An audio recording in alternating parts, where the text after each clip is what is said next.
bismillah asalaamaaleykum wa rahmatullahi taala wa barakaatuhu.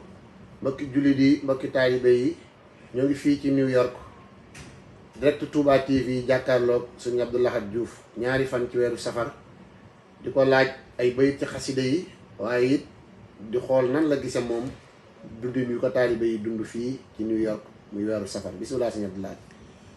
bismillahi rahmani rahim wa sallallahu ala sayyidina wa mawlana muhammadin wa ala alihi wa sahbihi wa sallama tasliman.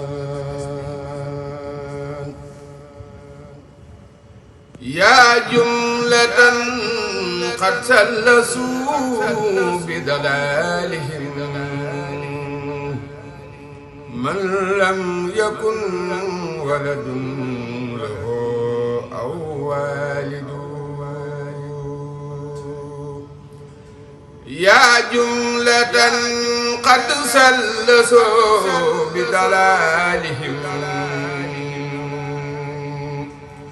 من لم يكن ولد له أو والد.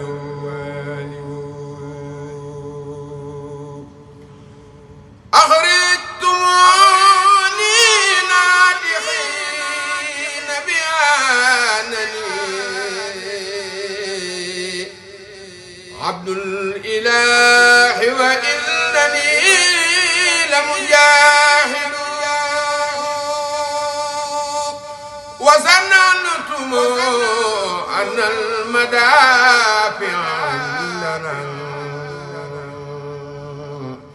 والكل منكم زاخلا ويحاسد. jërëjëf sëñ Cheikh.